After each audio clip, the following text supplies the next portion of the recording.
All right, what up, everybody? It's the Bains and Beers podcast here today with my co-host, another co-host Dan, and a very special guest today. Long time coming. We got a peek on the podcast, man. We're happy to have you here. I appreciate you guys.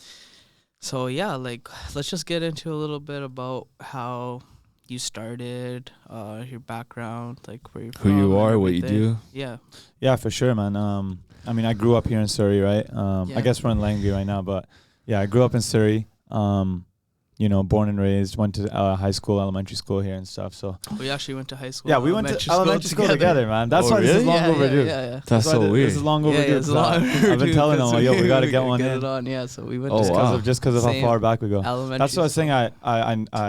You realize who his brother was because I was like, wait, I seen this guy's face. Yeah. Even though he's much older now, you know. But are you guys? Are you same age? Yeah, you're younger than him. Okay. But Crazy. his cousins and neighbors were all friends and stuff with each other. So that's pretty cool. It's a long time coming. That it's awesome. Like we even went to your show. Me and Shamshir came. The Vancouver one, right? Yeah, the Pierre's one. The Pierre's one. Oh, the release party. Yeah, release party. Yeah. Like, it was a lot of fun. Like packed house. Like really good. That's sick. Yeah, man. I feel like there's my circle, like the group that we are, like, you know, my manager and producer, like we're all really tight, but then everybody else around us is just really cool, man. Like they like to see their people doing good, you know, and like they'll support me to the fullest. So it's always, anytime we have an event or like a party, it's always a good time because there's never any problems, you know. It's most of the time it's like people who want to be there and are genuine people, you know, like so that's the people I like to keep around me just 100%. In general. So I'm glad you guys have fun, man, because yeah. So let's talk about it. What made you get into music? You know, how did that start, that avenue, that career, and Yeah, I started making music pretty early. Like when I was like, I mean, I could have started earlier. You know, now I look back, I'm like, I wish I started when I was like 12 years old or something, right? But I started when I was like 17, and it was just because one of the homies was making beats, right? He was making beats, and I was watching him, so I was like, yo, this is pretty cool, man. Like, you know, I think I could probably do something like this. And like just taking it back, I was always listening to music when I was a kid, like, you know, like everybody is, but I was always just like tuned in with like who is the new hot rapper, and like I was trying to learn lyrics of like other rappers when I was young, and like was just really immersed in the whole music like world, right? And so like when my buddy started making beats, I felt like this is something I could do because I already knew so much about it. So when I realized I could start writing rhymes and stuff, so I just kind of started writing bars and wasn't really recording. But then, like, you know, we were recording, but it was like completely shit, you know? It was like homie's bedroom, and we just got like this mic on like a box, like a cardboard box, and it was just, you know, just a starter kit. It was a starter kit, and you know, so it just started out with just making little like demos at home, and then, you know, we finally met Kultar got Bounce, who that's my producer right now. Been my producer. KGB, shout out KGB, man. Yeah. You know, one of the best producers in the city. Yeah. You know, genuine dude, in my opinion. That's my brother. So once we met him, it was like, damn, like we actually really got some good production going, and like that was the first time we heard like good music. Yeah. You know, like I recorded and it actually sounded good after, right? Because the mix is so important, right? The mix of the vocals and everything. So once I got tapped in with Kultar, man, like I just started learning so much and like so fast. Yeah.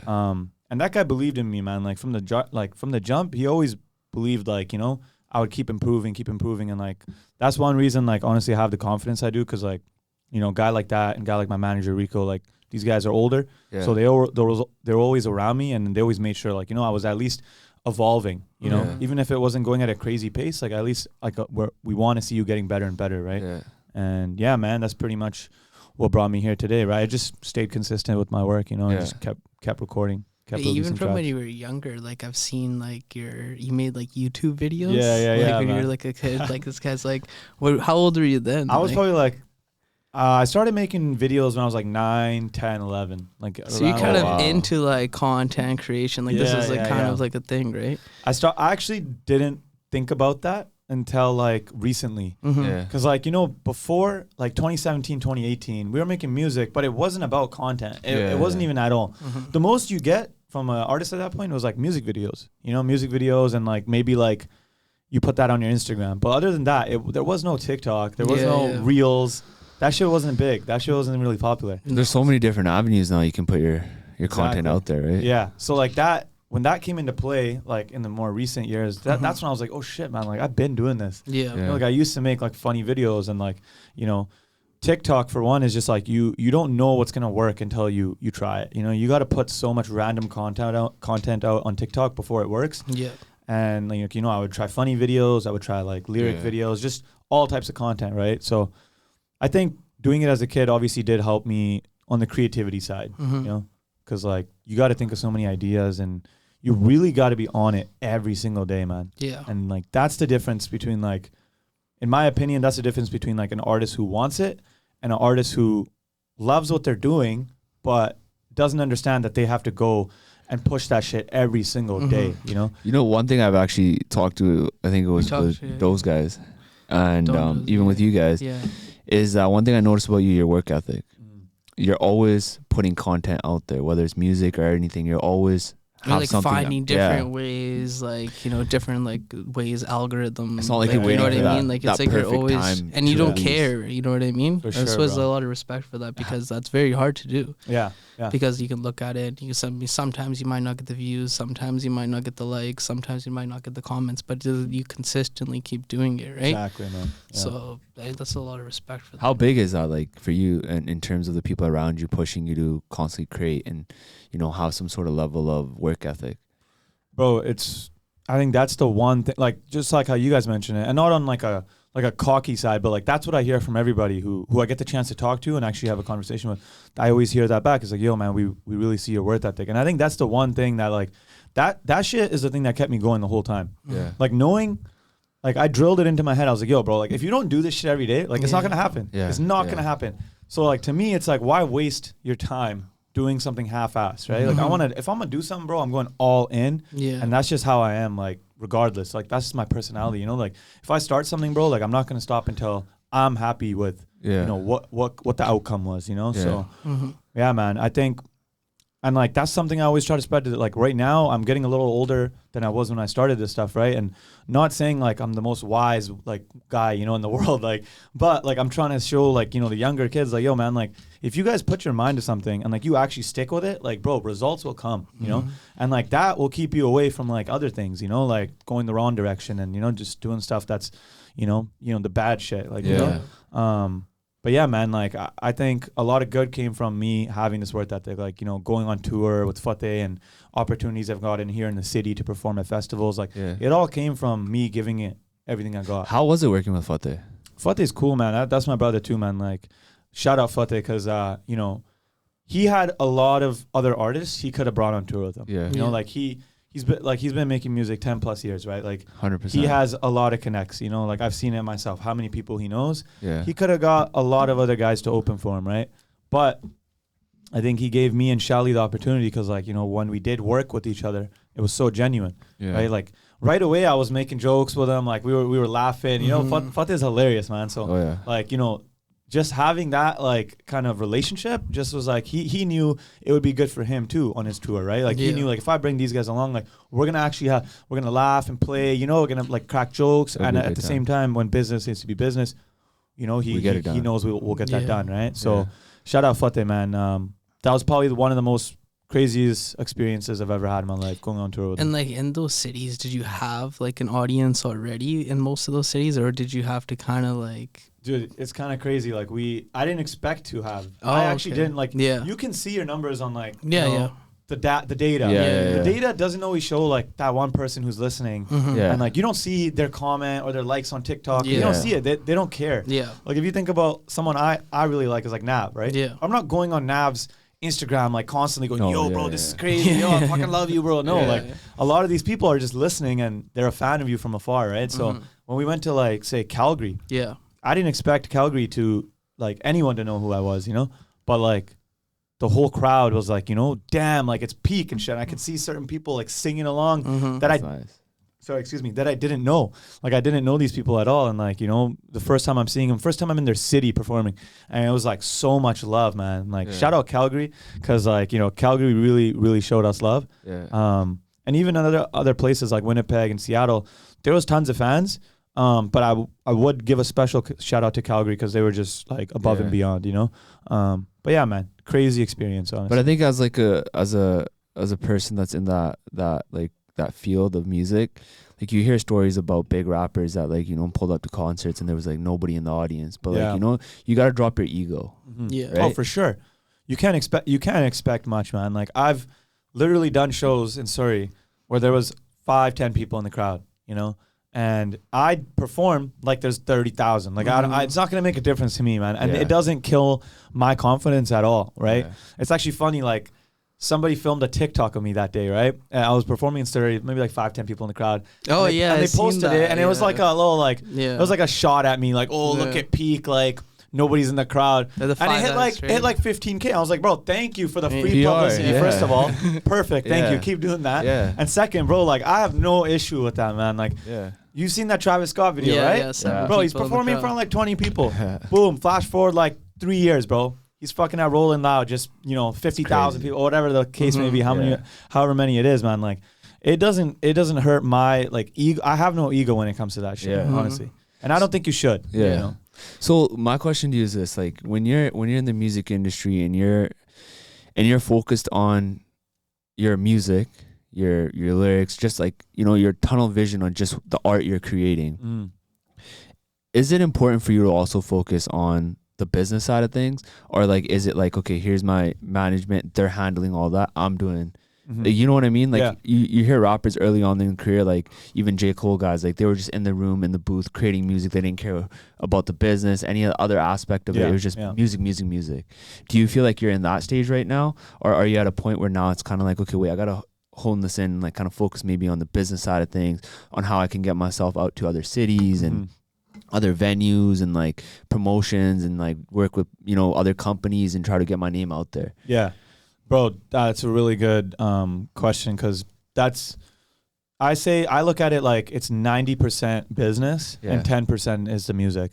And not saying like making good music isn't important. Like focusing on your craft isn't important. Yeah. It is. Just like say like working out, right? Like working out is 10% in my opinion, and your diet is 90%. So same thing as like making the music. I have the skill set. Yeah. I know I can keep making music. So that's always going to be something that like, I'm going to work on, right? But bro, like, sure, my management handles a lot, but like, I'm fully a part of the whole business side, right? Like I have to constantly be like every day, man, every day something new. Like either I got to do some new ads, I got to figure out some new marketing tactics, like do some playlist push, like whatever it is, man, there's always something to do. And honestly, it taught me so much, bro. And like, it's crazy because we haven't scaled obviously to the amount we want to, right? And what I see us scaling to, right? Which I know we will in the future, but even being still so small and like, you know, just kind of a city artist, like there's so much that goes into it, man. And if you're not keeping track of these things now, like little things that you like pet peeves, you know, like they're little things that are annoying to do, like cashing in your numbers here or like signing up for this website that's going to help you in the future. If you don't do these things now, like you're not really setting yourself up for that success. 100%. If we get into the habit of doing all these things now, it's like, okay, we're ready for whatever comes at us. Because at a certain point, it's going to blow up to like, holy shit, like there's so much going on. Yeah. So we're already putting ourselves in that position, you know? Yeah. We're making sure we're doing a lot all the time. Facts. You know, it's a full-time job, man. It's a full-time job. How is it being an artist from here? Honestly, there's mixed emotions, you know? It's like, it's really good because I love putting on for Surrey, right? Yeah. I love putting on for Canada. Like, you know, it's a big thing to me to represent where I'm from and like, you know, like bring that back to other people. Like I want people to know about Surrey. Yeah. Like the good things and the bad things, you know, I want them to know about everything. And there's a lot of good things, bro. Like don't get me wrong, right? But yeah, I don't think like, you know, it affects me to like, oh man, I'm in such a small city and like I won't blow up. I think it's more of an opportunity. And I really see like the Vancouver, like BC music scene just growing and growing right now, man. Like Toronto's big. Toronto has their thing going. And like obviously they've had Drake in the weekend and, you know, like all these other artists, Justin Bieber even, right? Excuse me. They've had all these other artists blow up and it's like, I feel like there's more pressure in Toronto, almost like, you know, for you to, there's so many more artists, right? So I feel like it is harder in Toronto compared to Vancouver. Because like right now, I could probably name like 5 artists that like really have done something like, you know, made a big impact here, you know, like a bigger impact outside of Vancouver, right? And I feel like there's so much potential here, man. Like kids work hard here, man. Like we, like other artists I know, like, man, people are grinding. And I feel like it's just a certain amount of time where like Vancouver blows up, you know, and becomes like a little version of like Toronto. LA or even Toronto. Yeah, even Toronto, but even like bigger, like LA or like New York, you know, like it's going to be something big, you know. And do you feel like it's a tough crowd to please out here? That's what I've heard from like, it honestly is, man. That's not even like, it's not even a bad thing to say. It's just, I feel like here it's harder for people to support you if you haven't done some crazy shit, you know. And bro, that's not a bad thing, because you know what? I'll do the same thing.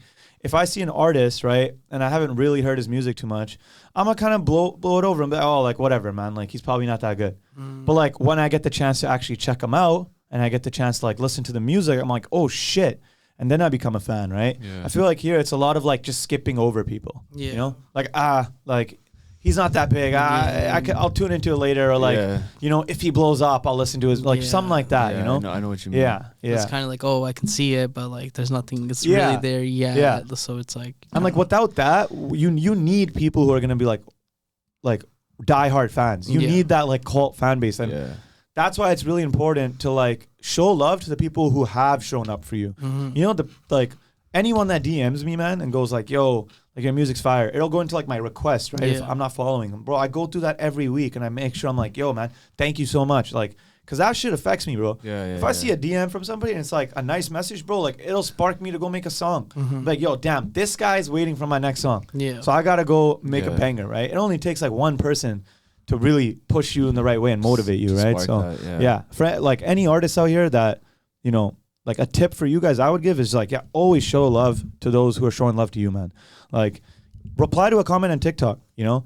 That person who comments on your TikTok, they probably didn't comment on many other TikToks that day. You know? Like how many really do you comment on? You don't comment on many TikToks. But they genuinely did. They genuinely said it. So give them a reply. Be like, yo, man, like appreciate that, you know? And that's your they're gonna fan be like, forever. damn. Yeah, that's your fan forever. That's the person who's gonna buy your merch, you know, or like do something for you. Show up to your shows, you know? Buy tickets and like stuff like that, right? 100%, I agree. And then you also, which one thing I noticed is that you are like mostly like English artist, right? But you do collaborate a lot with Punjabi artists. And do you feel that it ever takes away from you going down a certain direction by collabing, or do you feel like it helps you? You guys got some good questions, man. I appreciate you guys. They're good, man. No, that's you know, it's a two-way street, you know? One way, like I know, like the question you're kind of asking is like, one way some artists will be like, oh man, if I release some half English, half Punjabi songs, then those fans are just going to want that. Exactly. And then they're not going to want to hear my own stuff, right? But then the other side of that is like, yo, you are getting all these other people now, all these Punjabis to come listen to your songs, and maybe half of them are going to be like, yo, this guy's got other English music that's fire, you know? I honestly always put the benefit higher than like the, you know, I always put the pro over the con, right? Like if I'm benefiting from something in some way and like maybe I'll take a hit on it, I'm going to do that. You know, I'm going to do it because it's going to be more beneficial, right? And bro, not many people are doing the half English, half Punjabi, bro. Like I feel like that's a whole own that's its own whole genre that needs to be opened up. And it's different, right? It's not like back in the day when it's like, you know, yo girl, hopping on the track. Like it's like actual like song, you know what I mean? It's not just like a rapper like coming on like, and like spitting some like random shit, dropping some verses. But India's a big market too. Oh yeah, bro. You got guys it's the biggest market. You got guys like Drake trying to tap in. Literally, you know man. I mean? Yeah. So I feel like the people, like what you're saying, do look at it that way. Like, oh, if I put myself just on this avenue, that's gonna be my crowd, and like I'm not gonna be able to tap into this market. But I feel like now that opens up so many more opportunities too, right? Yeah, man. And honestly, like another thing is you have to look at it from the artist side of like, what do you want to make? You know, like I do stuff that I have fun with making and like I'm proud of, right? So like, first of all, I want to be known as Punjabi English, like not as in Punjabi as in I sing in Punjabi, but I want to be known as like that, like you are Indian and you're representing for the Punjabis, you know? Yeah. Because like if I'm putting a Punjabi artist on my music, it's just like it at least shows you like, yo, I am cultured, you know, like even if I'm not speaking it on the songs, right, I'm still a part of my culture, right, 100%. And I still want to represent my culture to the fullest, right. So I'm always like someone like my mom will be like, yo man, that song's fire, because they can understand it, you know, they can understand it, and like so many like of my family members are like, yo man, this shit's fire, like like good job, man, right? That's like, it, you know, like it's just like, and like a big part of me is just like, you know, I like making my family happy, and you know, like having them be proud of me and for what I do. So, you know, it's nice to know like they can enjoy that music too. Because I feel like for Punjabi parents, it's hard to relate to what you're doing too, right? Because there's always that stigma of like, oh man, like what are you doing, making music and like all that stuff. How's it been for you in terms of support from your parents and, you know, like trying to get them involved in that side of thing and be like, hey man, like this is what I want to do. I'm going full into this. Like I need your guys' support. Yeah. You want to add on that? Don't know. Are you good? So, you know, at the start it was like obviously tough, right? I was like a kid. Yeah. And I was like, you know, this is not really what I want to do. I was in KPU at the time. I was like, this is not really what I want to do. Like I'm like taking marketing classes and like I took like marketing, English and like just random shit. Wasting money. I'm sitting there, bro. Yeah, we've all been there. I'm sitting there, I'm like, what the fuck is going on right now, bro? Like I don't know what I'm doing, you know? And like I'm wasting money sitting here, right? Doing like I would go outside and like start writing rhymes on like my laptop and like use the Wi-Fi at the school. So I'm like, bro, I'm literally skipping class. Like sit here doing what and do this, right? So it's just like at a certain point I was like, Mom, like, you know, I told my parents, I was like there's no point in wasting money, right? And I was like, just give me some time. School is always gonna be there. Yeah. Bro, I could stop music right now, go get a degree. Yeah. That's cool. Like that's not going anywhere, you know? But being this age, you know, and like having like just being young, right? It's tough to follow a music career when you're older, you know? It's tough to do that stuff when like you're 35, 40, because you know, you have to be tapped into the before, you know, you blow up. You got to be young, you know, because the opportunities pass you by. So I told him, I was like, it's just my heart's not in the school, right? And I really would put my fullest to this music, and that's just what I want to do, bro. Like I can't do something I can't see myself doing in the future, you know? So at a certain point, like obviously at the start they were like, oh man, like, you know, okay, you got like a year, you know, try it out, see if you blow up in a year, sure, no school. And it's been like 5 years, right? So still going. Yeah, and like at the start my mom would be like, whatever, she didn't really care too much about it. Now she's tapped in, bro. Like, you know, she's telling her friends like, go check his new song out, and like, you know, like she loves seeing my new music videos, my documentary. Like she was in the documentary, right? Like, yeah, I seen that. So that there's man, she knows like I got a good head on my shoulders for one, right? I'm not out here just dicking around, you know. I'm really fucking doing this, right? And I'm really trying to do this every single day. So after a certain point, she saw that, bro, and she's like, obviously I see you growing as a man, right? Like you became a man through this, you know, like by putting all the pressure on me and like doing this day in and day out, like that pressure, you know, showed me how to handle situations, bro, how to talk to certain people, how to move like a businessman, you know, like when's the right time to have fun, when's the right time to like handle business. So like I think she saw all of this, and she's, you know, she's fully supportive, and so is the rest of my family. That's dope, man. How was the documentary process? Like I watched it was pretty sick, bro. It was dope, man. Like I said before we started the pod, like, you know, I love being able to tell my story, you know, because a lot of people now, it's like, yo, I post something on Instagram, you see that thing on Instagram, and now your whole perspective is like what you just saw, and other than that, you don't know me. So you're basing all of this off like this one video you saw or one photo, and let's say like 75% of people see that and they're like, oh, like fuck this guy, you know, this guy's a goof, you know, like you're a fucking goof, bro. Right? Like that's the thing, bro. Like if you're not releasing stuff where people can tap in with you, stuff like this and like a documentary, I do that so you can see, like, first of all, when I start talking, people go, yo, damn, you can actually speak, bro. And like you're, you know, like yeah, bro, I know how to speak. You know, like people assume like I talk like a fucking idiot or something. It's like, come on, man. Like, you know, I'm smarter than that. Like the guy from Surrey rapping. Yeah, bro. And it's just, I think there is a stereotype. You know, there's a stereotype, and like most brown guys from Surrey break that stereotype when you have a conversation with them. It's definitely more of just the looks. And then once you start talking to them, you're like, yo, okay, this guy has a good head on his shoulders, way smart. So, you know, I think it's always good to do these type of things so people can be like, yo, okay, I can relate to him now. Now I'm listening to him and like, yo, that stuff I do too. oh, like dealing with parents and, you know, not wanting to go to school, that's something I dealt with, you know? So at least I can be, you know, you're relating to me off, and you can also see my personality, right? Like, see what kind of guy I am. Yeah. That, when I see like an interview an artist, I go, man, like, I get more appreciative of the music. Yeah. Because I'm like, damn, bro, like now I hear your story, and it's like, now I kind of see what you're talking about in your music too. Yeah. And it hits harder when you can actually, you know, be genuine with a person and see what they're relate like. to them. Yeah, I think that's where like that's the main thing. Yeah, being able to relate to someone and their struggles, and then you kind of like, oh fuck, like you appreciate more of what they do, and what they bring to the table. Yeah, and you see a different side of people that way. Yeah, and then speaking of stereotypes, right? Like, so like being Punjabi, like I know that there's been Punjabis that broke through, like Nav, right? He broke through and stuff. Do you ever feel like being Punjabi is like a struggle to break through into that hip hop rap industry in a way? Or like you see, like, do you know what I mean? I know what you mean. I know what you mean. Yeah. I don't see it as, you know, a struggle at all. Right now, bro, like, you know, especially in the past year or two, like, you've seen how many Punjabi artists like are blowing up, right? Like, and shout out to guys like Sukha, you know, AR Paisley, you know, the whole Toronto wave that's going on with the brown guys there, man, because they're putting on, right? Even like Chutney guys, you know, you got Intense, you know, and even Kultar got Bounce, right? Like, I think, you know, a lot of these guys have opened the gates for us, you know, and it's a big thing for them to do.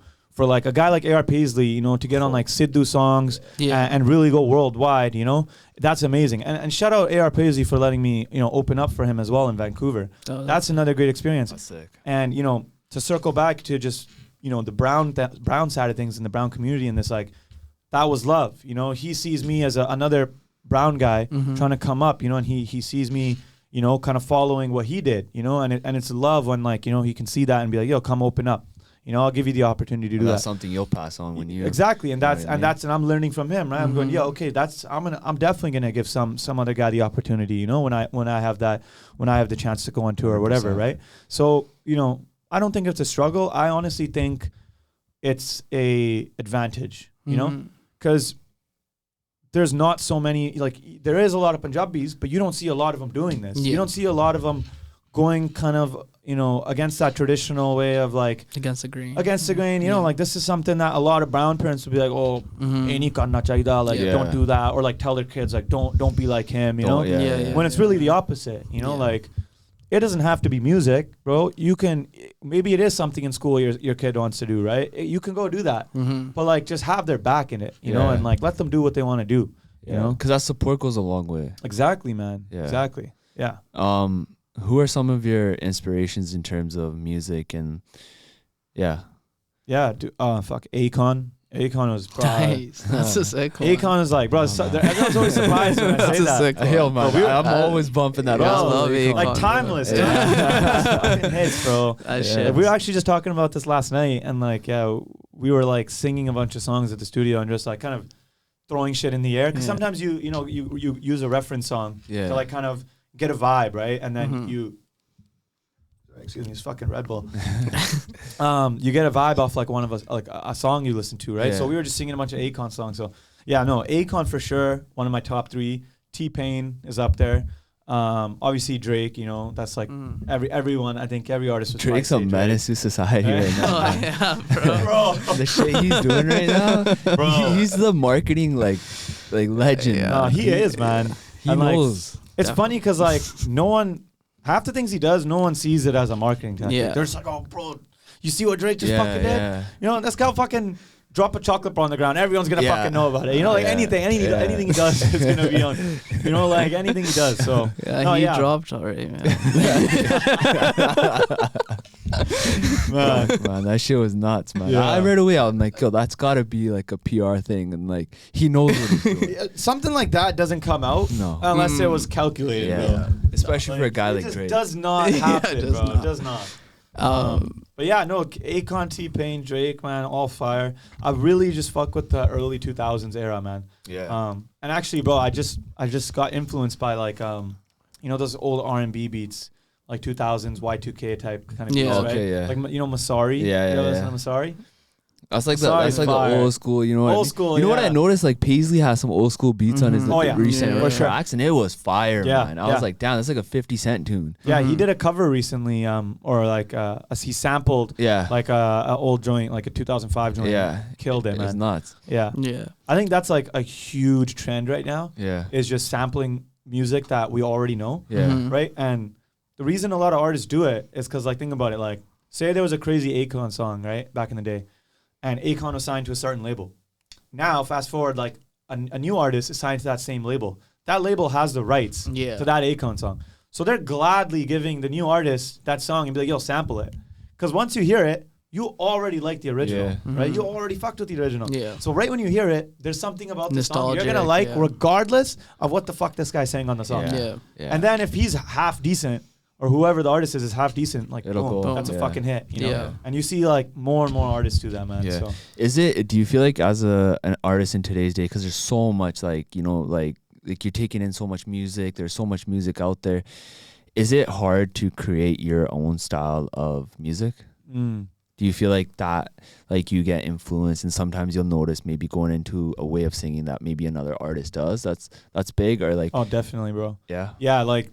There's been times where, not even just me, like all artists do this, honestly, where like I'll be singing a melody and like my buddy in the room will be like, yo, like that's like a Drake or something, or like, yo, that's like Rihanna or whatever, like the melody you're using. Yeah. And you're like, oh shit, because you're subconsciously, you are what you listen to, basically, 100%. You know? So it's basically how it's been since the start of fucking music, right? It's like whatever you listen to, you're gonna mash that up, and then that's kind of your sound, you know? And like, I actually kind of love hearing when artists have that little nostalgic bit in them, you know, like someone that like Pop Smoke and 50 Cent. I was just gonna say Pop Smoke. You know, like that was a perfect example of like our generation or like the newer kids generation, 50 Cent, and like fuck R.I.P. to Pop Smoke, you know, 100%. Like taken way too young, but like he had that, like, and to a point where it was like obviously very noticeable, but in other artists, like you see it, and like that might be the thing that kind of you know, takes your like grabs your attention, and that's kind of why you listen to some of these new artists, because they have something you really liked back in the day. That old school flavor. Yeah. And you were saying you guys are in the studio. I saw on your story like you guys are doing a fucking spelling bee yesterday. Oh yeah. What was that about, bro? We actually like I was just sitting there and like, you know, you got to take some breaks. We'll play FIFA or whatever, and like, you know, we'll chop it up. But I was just like, yo, I want to see like randomly. I was just like, I want to see how good these guys spelling is, right? So I just whipped out my phone and Bounce started recording, and then I asked like a couple guys in the room. I was like, "Oh, spell this." They asked me to spell perseverance. I fucked that shit up. Actually. And then Bounce started playing like that music, like that like fucking Dealer No Deal music or some shit. I'm like, you know, man, you gotta have some fun in there, bro. And that's like if you get too serious in the studio, and sometimes it happens where I'm like, fuck, like I gotta make this song, bro, like. Yeah, it doesn't come. Time. I gotta do it, like, bro. Sometimes it's not gonna happen, bro. So you definitely gotta learn to like ease up a bit, you know, and like have fun. Yeah. Because like we did that spelling bee thing, and then like 15 minutes later, I thought of like a whole verse that I couldn't think of for so long. You know, so it's something like that kind of like sparks your creativity up again, you know. 100%.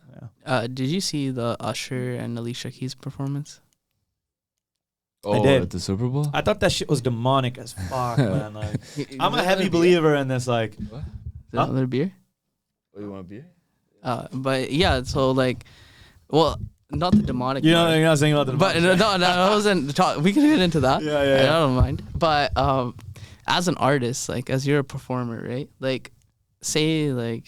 Oh, you talk. Okay, I know what you're in that situation, right? Like, if you have a significant other, right? Yeah. Like, are you like ushering or like if Drake was there, man? You like, I just saw a video. What? I just saw a clip of Drake kissing another pregnant woman. No, her fucking stomach, and the father's someone else. Like he's there? Like he's kissing some other girl. Sexy Red. Sexy Red. Somebody. Like how fucking in a music video. Yeah, that's weird. That guy's a menace, man. So like that's someone else's. Like you're kissing. Again, it's like who's gonna say anything to the guy? Yeah, you can't. Who's gonna be like, yo, Drake? You shouldn't be like, yo, shut the fuck up. Yeah, it's Drake. I'll pull it out right now. Yeah, straight up. No, I think like, you know, a lot of artists probably deal with that. Like, you know, if you're in a relationship and like you have a music video, where you're like with a bunch of models. Does that ever get tough? Or like, nah, man, like, you know, it's not that deep, man. Like, you know, the outside looking in, it's worse. It's probably like, oh shit, yo, these girls are so hot, and like this guy's probably tripping. But it's like, yeah, you know, it's business, right? So it's like like any model I've had in my like I had to hire, and I'm paying them, so they're basically an employee, right? So it's like you're not gonna like it doesn't really get there, you know. You gotta learn to be like, you know, professional. A little professional. Yeah. College. And I'll just tell their friends, you know, come talk to these girls, man. Yeah. They're trying. Right? She's like, I'm only here because I'm here because I get paid, right? I'm clocking out as soon as I'm out. I'm not being paid extra to flirt with this guy. This wasn't in the job description. That's fucking wild. But yeah, what did you think about the overall performance as an artist? Just like Usher in general, man, that show is dope. One thing I have a lot of love for, and I give a lot of, you know, what's the word, like, I give a lot of like respect to is like when they're doing this choreographed motherfucking dances. Bro, this guy went and did like started off in a white suit and he's like kind of swiftly dancing, and then 2 seconds later he's in a fucking like black suit or some shit, rollerblades on, dancing, and then next thing you know he's with Alicia Keys. Like, bro, this guy's all over the place, and like, man, like the amount of time that goes into like, you know, the rehearsals for that type of stuff, and like how hard they go is like, I don't think enough people like realize. Didn't you know he got paid $610 for that? Wait, what? Yeah. 610? Yeah, something like $660. Yeah, but he made so much money off. He made $52 million that night? From what, like off sales, advertising, people playing his music again. But the Super Bowl itself paid him $640. Something like that. Yeah. That doesn't make it like. How did they get to that number? Well, because when you go to the Super Bowl, they don't pay. They usually sometimes artists have performed at the Super Bowl where they have to pay. I guess it's more so for because it's the advertising. Right? It's like a commercial. It's the biggest advertising in the world, and like people pay like what like $20 million per like ad or some shit. Yeah. On the day of the Super Bowl. And that whole Alicia Keys thing was probably a marketing tactic. They knew the reaction they're gonna get. What's a number? What's a number? Is there a story behind them, or like what about Alicia Keys and Usher? Like what do you mean by that? Like just the way that they're acting on stage. Oh, like kind of sexy and shit. Yeah. But that was probably marketing. But like it's and Usher's like. He's an R&B like love singer. You know, Swiss Beats. He's at home, right? Like, you know, bro, he's probably watching that like, oh, bro, you better stay back. He's cringing inside, right? No, he actually posted on Instagram though after he said that. Like, we had to respond because people were just going nuts with the memes. What did he say? Like, oh, he's like, oh, you know, it's just business. It's work, man. It's business. He's like, I understand. It's like you're an actor, bro. Like, you're not gonna like be mad at, you know, if your wife was like a movie star and she had to kiss a guy, like, you're not gonna be mad, but it's like, you know, it's like fuck, bro, like that's making pans off that, and 100%. Like it's not emotionally damaging you know, it's, you know, acting, but it is tough to watch. It's probably tough to see, you know. Little damage though. Yeah, obviously. What's a number for you, if there is a number that you would take in order for you to like basically sell everything that you've created and like sell yourself to like the industry in a sense? Like if sell yourself, like a Universal Music comes up to you and is like, we'll give you 10 million, but you got to do what we tell you to do. Is there a number you take?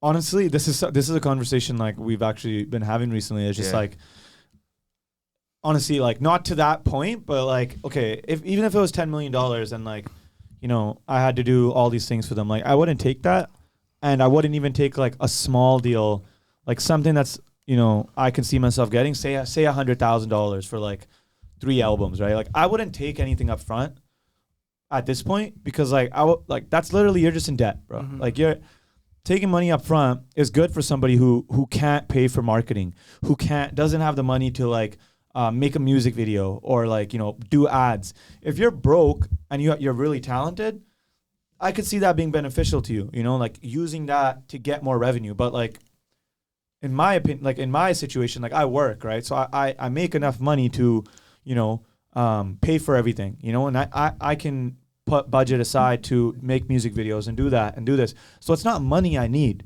It's help in marketing I need. It's getting out there is what I need, you know? So that's what you'd call like a distribution deal. Yeah. You know? So like in that case, the label or whoever's helping you would give you like, they would say, yo, we don't make money until you make money. We just get a cut. They don't put any money up, right? They don't say, yo, here's 20K. They just use their resources, get the music out, and if you start making money, they'll get a percentage of that.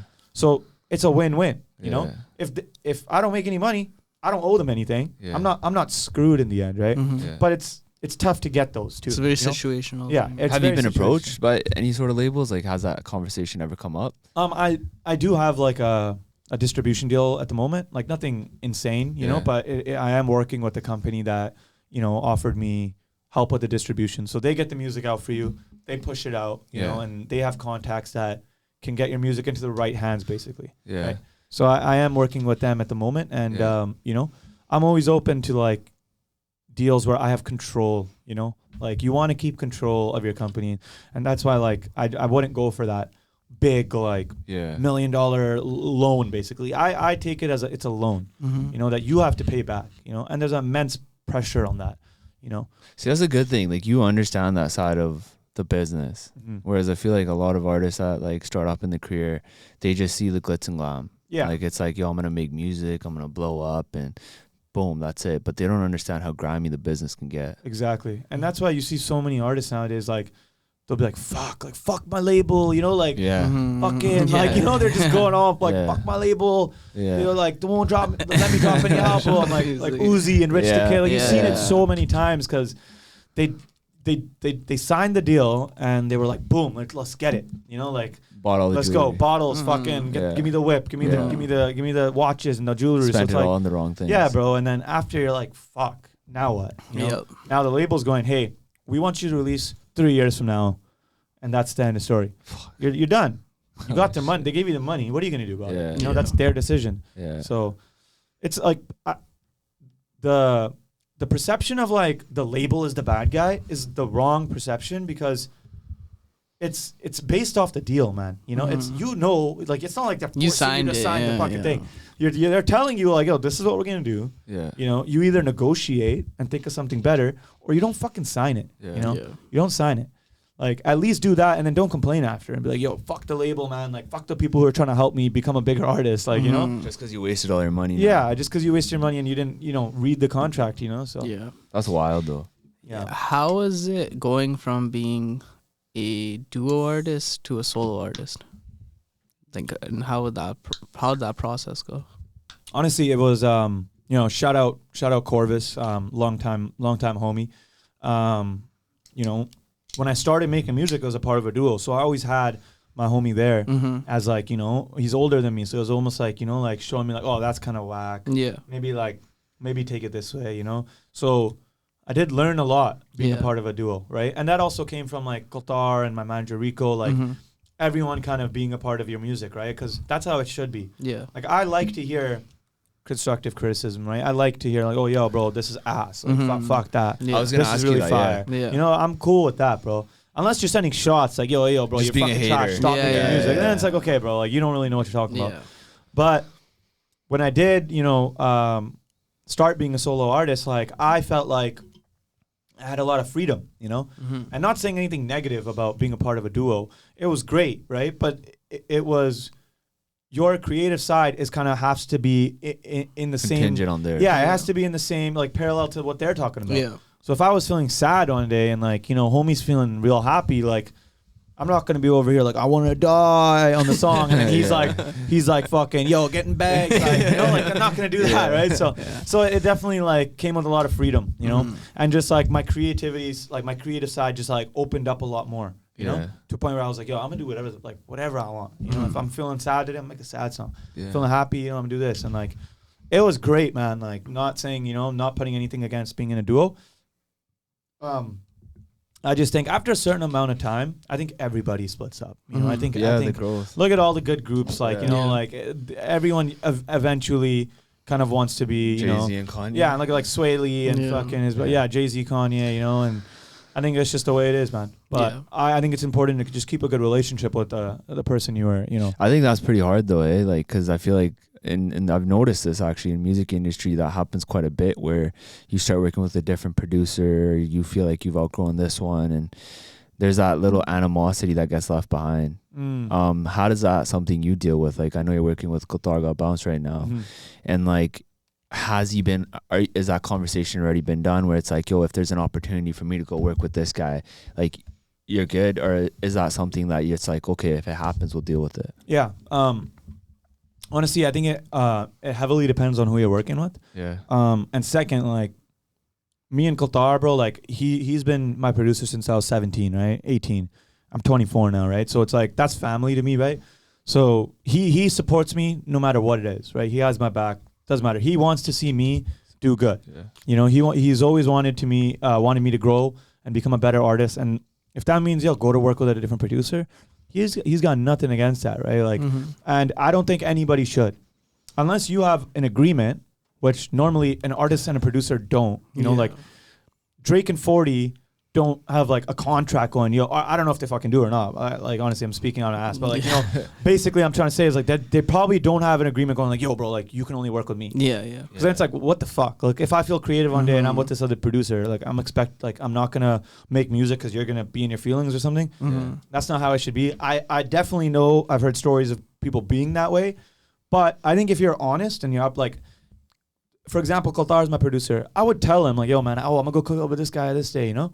And he'd be, oh, cool. But I don't think it's cool to just like go cook up and then like start dropping music and then just not tell him. Yeah. Because he probably wants to know, you know? He's not going to think anything against it. Yeah. So and then vice versa. Like you probably think the same for him. Like, hey, like. He works with a million fucking artists. Yeah, am I going to be like, oh, shit. Like, am I jealous? Like, no, right? Like.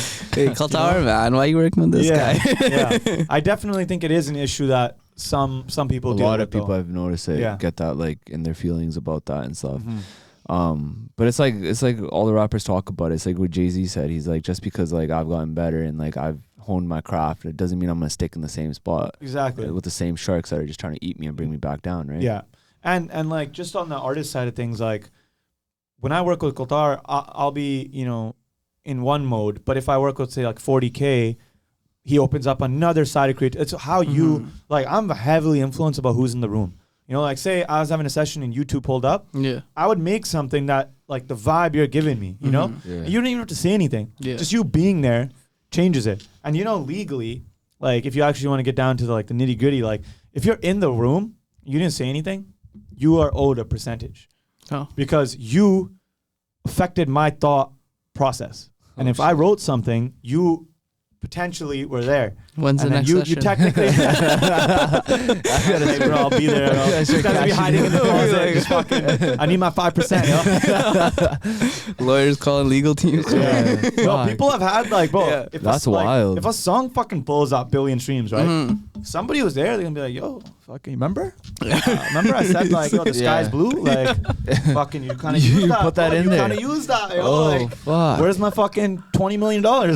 That's wild. You know? So there's definitely like we've been in a few sessions. You gotta watch who you put in the studio. You gotta watch who you're with.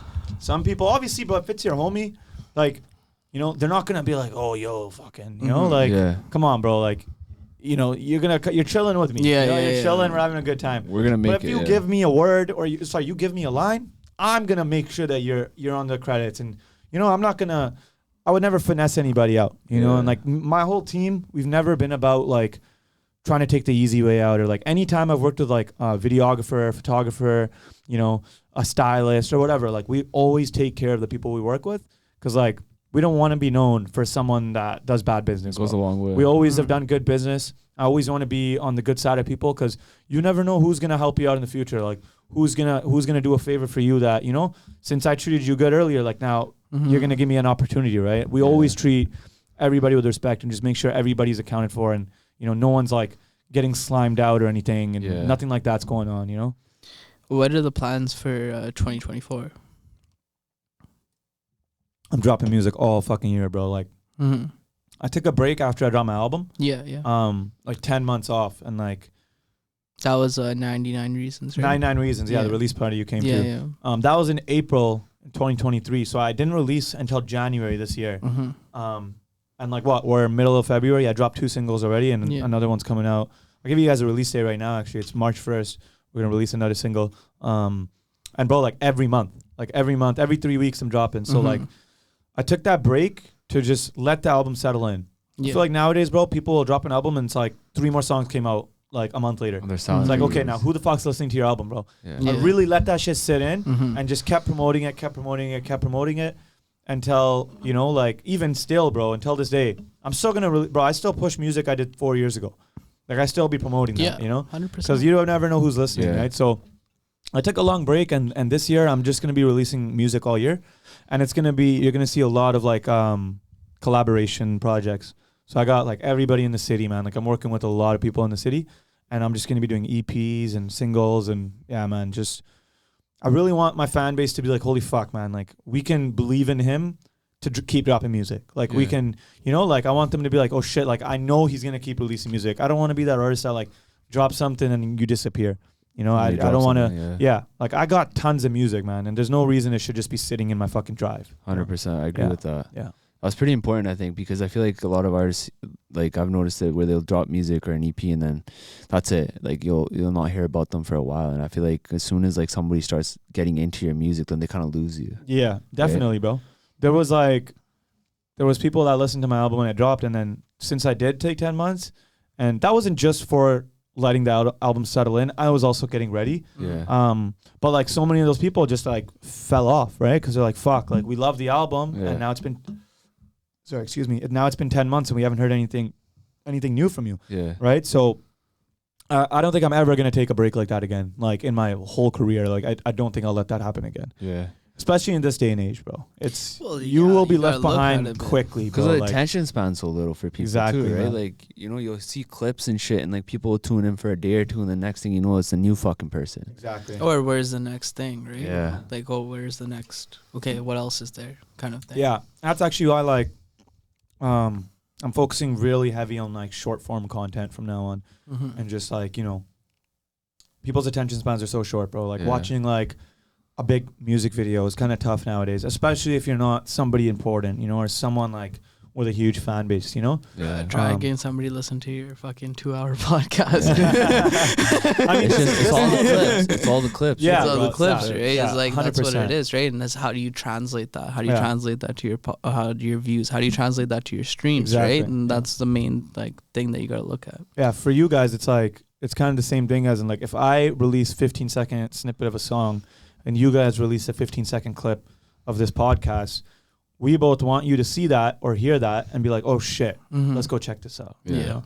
And I think obviously a lot of, you know, I hear about your guys' podcast a lot, right? And a lot of people fuck with you guys and listen, right? So hope you guys know, you know, you guys are killing it too, man. So, you know. Yeah, there's a lot, yeah. There's been times where I've seen a little clip and I was like, oh fuck, let me go check this out, man. Like, but bro, you know? We understand that. We're not like Delulu either, where it's like a situation where we're like, fuck, man, everybody's fucking listening to our shit. Yeah. Like me, myself, I'll see a podcast, I'll listen to a clip and that's it. Even Joe Rogan, like I don't fucking fully go in on a 2-hour fucking podcast. Yeah. Right? So we understand that not everybody wants to fucking tune in and listen to something for 2 hours. But sometimes a little clip here and there or a gem that you might say in this podcast might resonate with someone out there. Exactly. And that's it. That's all it takes, right? Yeah.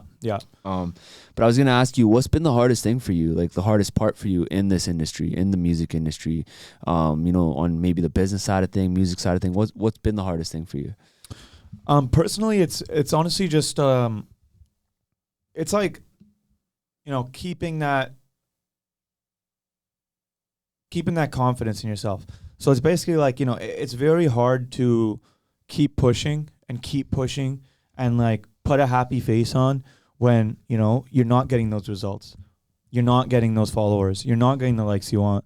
And obviously, man, like I portray myself to everybody like it's all good all the time. I'm just kind of that guy, right?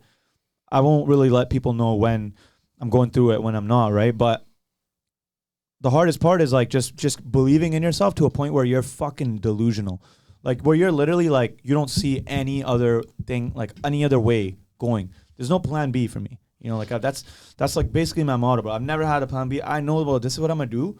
I'm going to do it till it fucking works. I don't give a fuck, bro. Like no one could take that away from me. No one can stop me, right? So there's days where you're like, fuck, bro. Like, is it going to fucking work? Like, is it going to happen? Even though it's implanted in my head, I know this is going to work, but it's like, bro, it's hard to keep that mentality constantly, you know? But I've never let it get to a point where I was like, okay, like 1 week I've been just off music. No.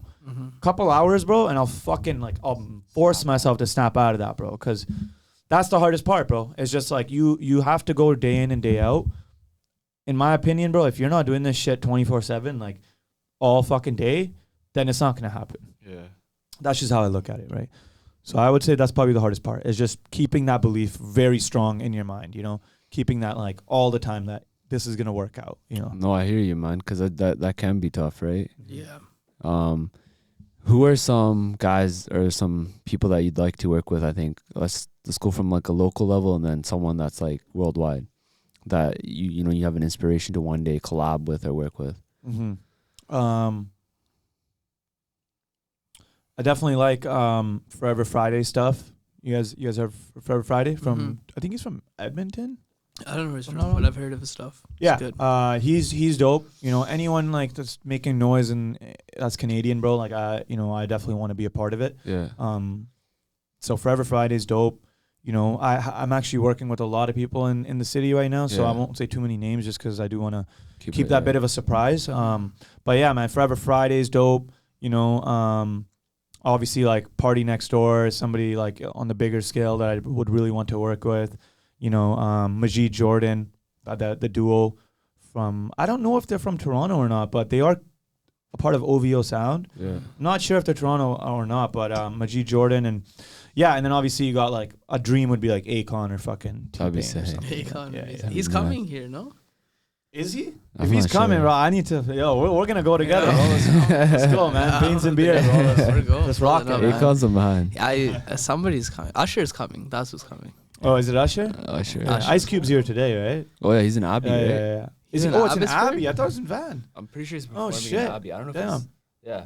Damn, that's pretty sick, man. Fucking... Really? Ice Cube. Let's go right after, bro. What the fuck is he doing in Abbotsford? We're already halfway there. Let's grab tickets. We'll fucking go. Might as well. Let's go. Up, man. You never know. Straight up, man. Get a collab in. Yeah. Ice Cube's a G. Just take the mic, be like, hey, man. You get a little quick podcast. Yeah, like, Bains and beer, bro. You don't know us, man? Come on. That guy's old school, man. He'd have like 20 guys behind him ready to fucking... Shut the fuck up, you brown kids. So you ever seen that video where... who is it, bro? I'm forgetting his name, but it's that rapper that... He's kind of like a Lil Dicky vibes. He acts a bit. It's like... His name is like one name. Like, it's just a first name. What does he do? Fuck. It's kind of corny rap. It's hilarious. But anyways, he's taking a photo. He's taking a photo with Ice Cube, right? Yeah. And they're both standing beside each other. And he puts his arm up on him like this. Yeah. Ice Cube looks at him. He's like, don't. Oh yeah. I saw that. He's like, the guy's like, oh, that's not cool. He's like, no. Like so, because they're like old school, right? Yeah, bro. He's like, what the fuck you doing? I've seen that. I don't know who the fuck that is. I saw that. It's right on the tip of my tongue, but I can't fucking picture who it is. That was hilarious though. Is it Dan? I see his face. I see his face, but his name is not like that recognizable. Yeah. Kyle. Oh, Kyle. Yeah, it's just Kyle. Yeah. I think it's just Kyle, right? Yeah. But now it's like a different world out there. Now you got all these little streamers and shit. Like, you know what I mean? The fucking neons of the world. Yeah. What do you think about that guy?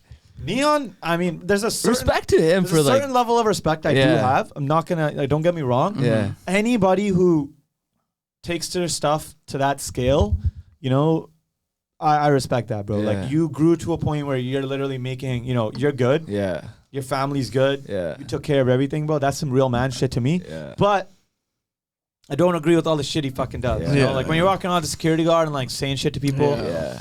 And having your security guard just pull up and like, bro, like come on, bro. That's some pussy shit, bro. Yeah, 100%.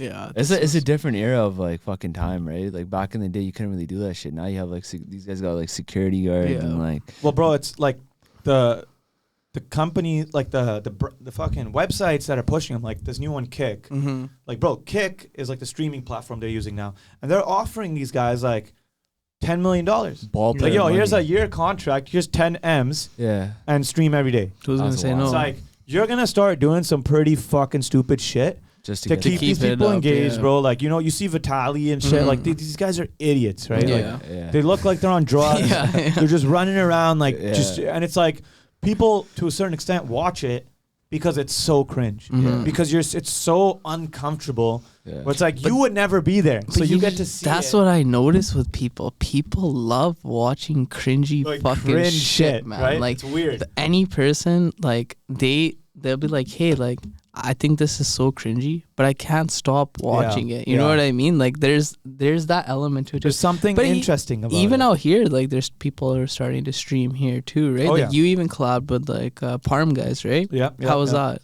Parm guys are hilarious, man. I love those guys. Parm, shout out Parm as well for having me in the video. We did one of those like $10,000 song versus a $1 song. Yeah. So what that means is my team had like $40K, a real producer, a real studio, like tens of thousands of dollars worth of equipment and shit.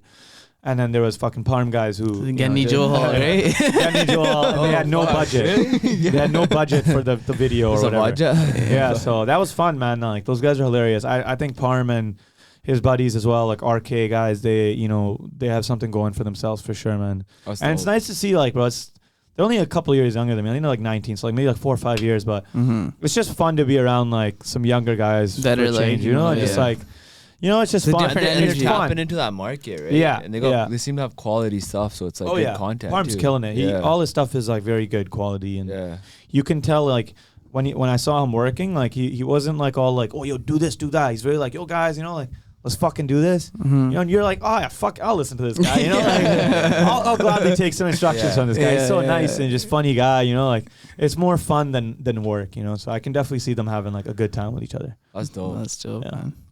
Dan, you got any questions yet? Been quiet today. Yeah. Why does the Punjabi culture seem to gravitate to rap culture? Rap is such a specifically, Black North American thing. Well, that's a good question. And what I think it is, bro, is since like the beginning, right? In India, like they've always got onto stuff a little late. Like if I was in grade 6, when I was in grade 6 and I went to India, like the iPod Touch had been out for like a couple of years, but they said that it was just a new arrival for them, right?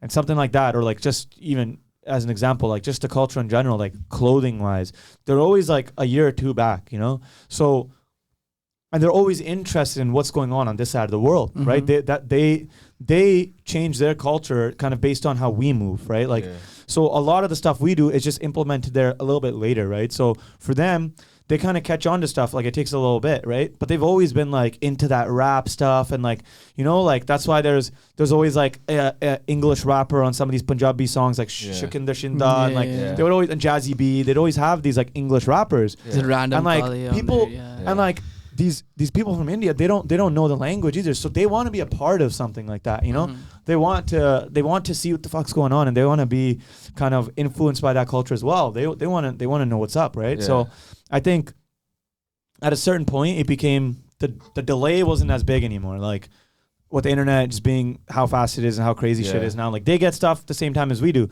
And bro, if you go to like Mumbai right now, like they're divine, bro. They are just like it's just like Vancouver in the sense of like, bro, they know what's up, they know what's going on with the technology. They're on board with everything. Even the music is, like you could listen to their music. Hindi. Exactly, rapping in Hindi. So I think true. At the beginning it was just wanting to explore, and learn more stuff. So that's why they were always so interested in it, right?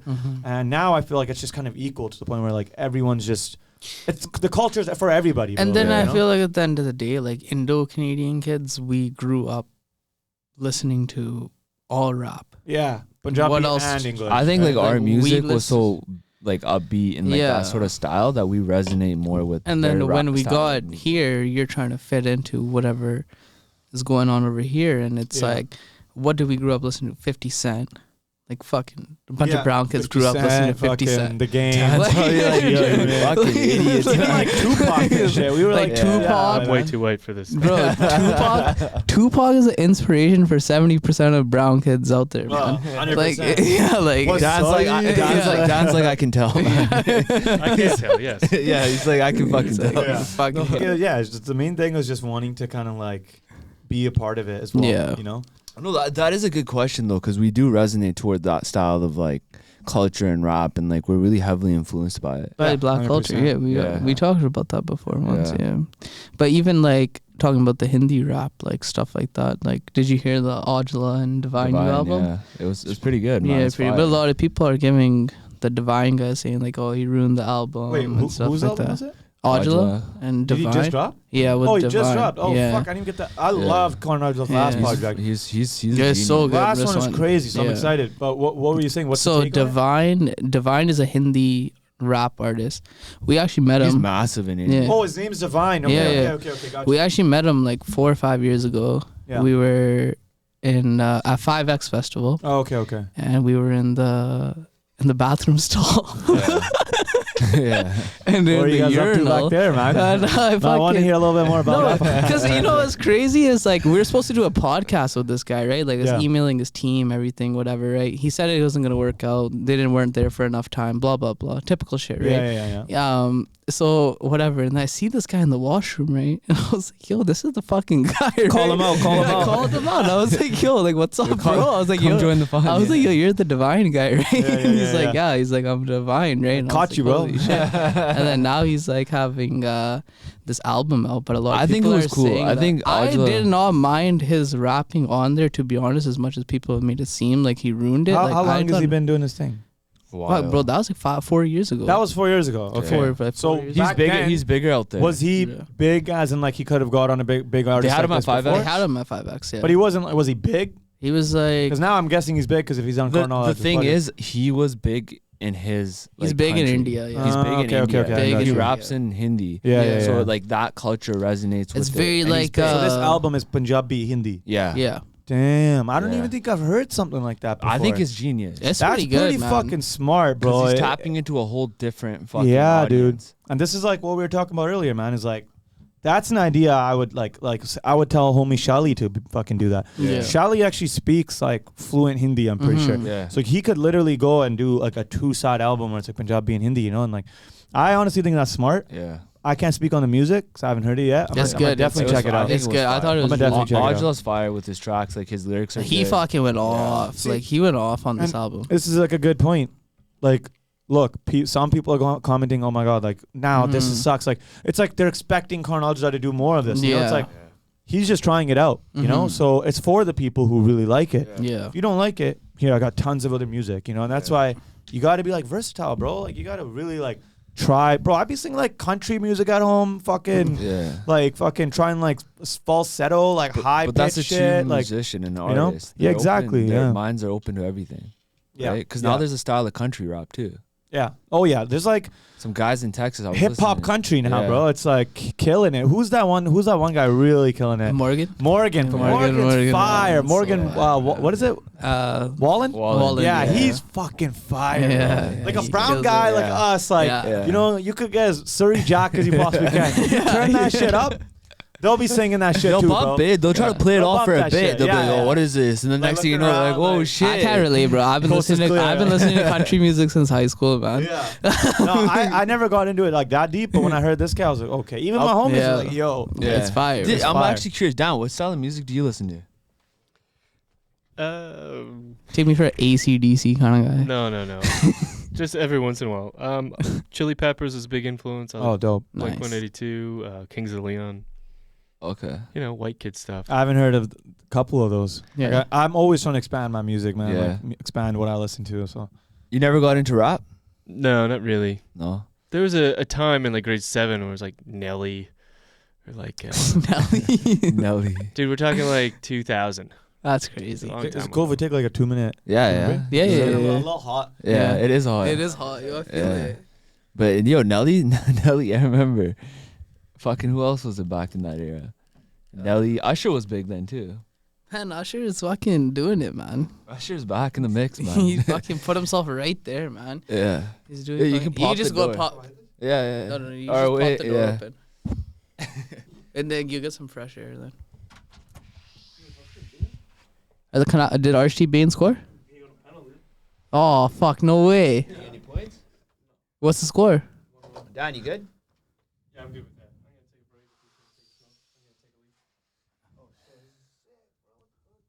I'm gonna take a break. That's Dan, man. That's Dan. If you want to run pod through here, just he's this is his business now. Oh, so this is your spot. Yeah. You guys just come in and use the spot. So you got a bunch of people coming in here. Yeah. So if you have anyone, start a podcast. yeah. Yeah.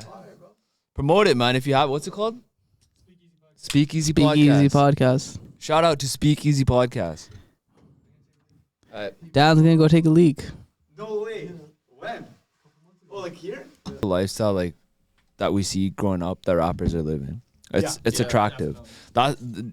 The main thing, Dan, I think, is the fact that we find that like people find that lifestyle attractive because it's like fucking money, cars. It's a majority of the world. Yeah, exactly. Yeah. Bitches and hoes. Yeah. Like, what are you gonna see? You're gonna see an MTV music video. You're gonna see MTV Cribs. Pimp My Ride. You're gonna see Pimp My Ride going up. What do you want? Exhibit. Money, hoes, and clothes. Yeah. That's it. And that's the reality of it. Yeah. I think deep down. Even like when I would go to India, like as a kid, and like I'd like bring some clothes back or like bring something cool back for my cousin. They're just so excited, bro. Because it's like, holy fuck. Like, first of all, it's like, it's also like, bro, in Canada. And in just North America, we can like see other parts of the world easily with our resources, computers, movies, all this, right? When you're in India, bro, like you're only seeing Indian movies. You're only seeing what happens in India, especially before like the internet was popping. Like in the Pind, bro, Pind is basically a village, right? Like, and you're just that's all you know. You don't have access to much. So you're only seeing the. When you do see something that's out of your world, technically, you're like, fuck, like you're really interested in it. You know? So I can see that's why like they were so tapped in with the hip hop and wanted to be. But like if you look at it from a lyricist point of view, like I personally am like all about the lyrics and like I like that's what resonates me towards like a rapper. Like I'm a big J. Cole fan, because of the lyrics and everything else. And I think like with Punjabis, they have a lot to say. So look at Sidhu, like he was able to speak so much with his verses. You know what I mean? Even Aja, sometimes when you listen to the verse, you're just like, holy shit, like he's dropping like facts, you know what I mean? And like I think that style of music just suits us. Yeah. You know that's for sure. It's when you get to hear someone else's perspective in such a like powerful way for someone like Sidhu too, like bro, like his voice had power, you know? So you were listening to what he was saying. And that's another thing about like a lot of artists is you got to have that confidence when you hop on that track. Like if you're saying something, you got to believe in what you're saying. 100%. Because one thing that's fucking huge right now in the content world and music is being authentic, bro. Like if people will see through you so quickly. Oh, yeah. If you're putting up an act, it's like you can see through that shit easily. And that's why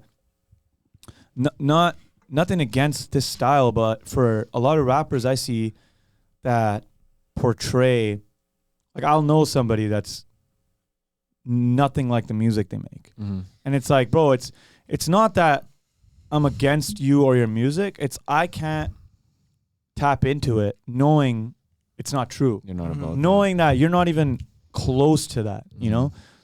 I want to hear you rap about something that's you're going through, you know? Like if I make a love song, it's something that either I went through or I'm going through, right? Or at least I can see myself getting into that situation. You can rap about shit that hasn't happened, but make it something you would actually be doing, you know? Don't be like a law student rapping about the streets. You know, because it's like, how is that resonating with your fan base, right? I think then you're just trying to be a replica of another artist. Exactly. Right? Like then you're just trying to be a Pac. Or you're heavily influenced of what I guess you listen to, but you're not necessarily. Do you feel like nowadays kind of like the whole gangster rap, everything, do you think it's like slowly dying out in a way?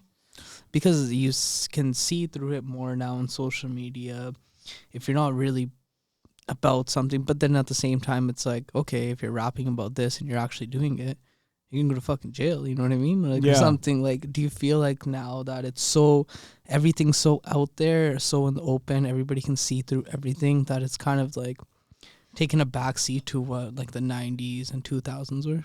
Yeah, no, that's exactly, it ties into what I'm saying is if you're not authentic, right? Like it's tough for people to get behind you, you know? And I definitely think it's hard to break through when another thing is, but it's hard to break through when you're doing everything when you're doing something that everybody else is doing, you know? And that's why songs that you're being vulnerable on are popping off. Like every day I see a new artist that like spit his true feelings and like, bro, you could be hard as fuck and spit a sad song. People can be like, holy fuck. Like, look at how this guy looks, or look how he, you know, look at how he comes off, and then look at his music, right? Like, you should be able to. It doesn't matter how you look or what you're into, bro. I know fucking guys who are in the streets who rap like sweet shit, bro, or like lovey-dovey songs, and it, you know, like people want to see that side of you. They want to see the real side, or nobody cares. That's how I feel. But I guess like there's that troll version too. Like, you know, those rappers that are just so they're just to pop off kind of thing. And they'll pop off because you have so many people saying like, yo, you know, putting your shit like viral. Actually using that as controversial, like, oh, he's not about this. He's rapping it about can work in your favor in today's time. If you're doing it, like, that's the thing, man. Sometimes we won't know as an outside person, like, oh, is he using it as a marketing tactic, or is he actually just capping? Right. And a lot of times it is marketing, bro. Like, man, like, it's crazy how easily fooled we are nowadays, you know? Especially when like a streamer and a rapper, like say for example the 21 Savage shit. Like, you see how you like was the cards? The cards. Yeah. Bro, I really see that as it's all marketing, bro. Him and Aiden, look, bro, Aiden was on my For You page for fucking I agree. 2 weeks. 2 weeks, yeah. And it's like, bro, they know, yo, 21, just bring this fucking card deck. We'll make it look. And like 21, bro, if he comes off as trying to scam this guy a little bit, like, big fucking deal. You're a savage. You're literally 21 fucking savage. So it's like, he's not going to be like, oh yeah, like people are going to think this, like I'm broke. Nah, bro. This guy's numbers went up. You see the day after, he released merch. He released the playing cards that he was using. And bro, he probably sold like fucking 1,000 of those. You know? Like, there's 50, if those are $5.99 or something, just 50 grand right there. Whatever and the fuck. Aiden made his money on his fucking Aiden made his money. So it's like, bro, like we are, and like, it's not a bad thing, because if you believe it, then that's what's true to you. You know, if it's that believable, then that's just how it is in your head. You believed it, right? So that's not wrong. But I really think like most of the shit we see nowadays is just marketing, bro. I agree, because like even like you're saying, like that shit went viral for days and days. 100%. And that's what Aiden like lives off as a streamer. Exactly, bro. Is like content like clips, that, right? And like the Cardi thing, he passed $1 million and Cardi left. That I could kind of see Cardi doing or whatever, but even that, bro, was probably like. But look how much attention. Exactly, knowing Aiden and how big he is, he probably had his team go, "Yo, you have to come for this amount of time, and this is what we're doing." Yeah. Or the second plan was, "Yo, Cardi, come in, we'll still pay you, but do this thing where you leave after 5 minutes." And bro, it's gonna blow it up even more. They got NDAs up the ass. Yeah, like look at non-disclosures on everywhere, bro. Jake Paul, man, like he's the biggest, I think, guy out there that's been doing it, like with his boxing stuff, and he just feeds off the fact that people don't believe it's real. Exactly. You know what I mean? And he's just blowing up and blowing up. So I think like in today's day, there's so many opportunities, like if you really tap into that side of things, to understand like, yo, how do I get the attention? Like look at Elon Musk with the fucking Cybertruck. With the bulletproof window, and it smashed. Everybody was talking about that. Everybody was talking about it. Right. And like that was like another tactic. So I think like when it comes to music, like in today's day, like it's not like the old school style of things where it's like, you know, you can get away with things. Nowadays you can get away with anything. You can be a wannabe, whatever you want, and like it might work to your fucking favor just because that's the way the fucking cards are rolled now, right? Yeah, exactly. And that younger generation of like people tune into that shit, right? Yeah. Like, you know how they used to say the old like fuck around and find out. Like now it's like, yo, you fuck around, you might not, because now you have like fucking neon walking around with like fucking security guards, and you know what I mean? I think it's also like, say for me as example, like I'm a small artist right now, right? And you can't necessarily do those marketing schemes unless you're at a certain point. Yeah. Because if I were to go out and be like, oh, yo, like I'm beefing this guy, and me and him planned it all out, it's not going to have the same effect as it would when you have 1 million people talking about you, right? Yeah. Like here, I'd be like, oh, what the fuck? Like, that seems pretty weird that these guys are in a boxing match with some rappers. I know, like, it would work, but I'm sure it's like for the bigger scale of things. Yeah, you know? yeah. I think like, what he's saying is like for the niche crowd that he has out here, it might work, but like to get on a bigger scale, exactly, he'd have to still tap into that market. Yeah. What are some like big goals for you, like in terms of like touring and stuff? Like, do you have any dates? Any shows this year? Actually, run it back again. Yeah, March 2nd. I'm performing for Music BC. Yeah. Nice. So Music BC and Creative BC are like SoCan? basically SoCan. Is that different? I think SoCan is basically like you register with SoCan as they collect your money for you. Yeah. Where you would miss it. Like say somebody plays my music, like say a DJ plays my song, at a club, I'm technically supposed to be paid for that, right? Whether it's pennies or not, right? So they keep track of all that like back end kind of stuff that you will miss, and they keep track of that, and then they pay you out. You know, that's kind of their job, right? But Creative BC and Music BC, they're kind of meant to, they're government companies or whatever. Yeah. So they're meant for like grants and, you know, to help you grow as an artist, and how you like they want. If you're getting a grant from Creative BC or Music BC, they're giving you the money so you can make a positive impact and grow BC's in a music industry. Okay, yeah. It's so you can grow, and they want to see you be successful. And we're blessed enough to live in a place where we have, you know, funds, enough funding in these type of companies to really help artists like me out, you know. I haven't personally got a grant yet, but I'm always applying, right? I'm always applying, and one of these days, you know, I'll get one. But yeah, March 2nd, Music BC and Creative BC, they're hosting, I think it's kind of like a festival. Yeah. And I'll put the link in my bio for anybody that wants to come and support and come out. You know, it's going to be a good time. There's a lot of other artists. Another female artist performing, Nikayla. She's from Van as well. Yeah. So shout out to Nikayla, and it's going to be a good time, bro. I haven't actually gotten on the stage since tour.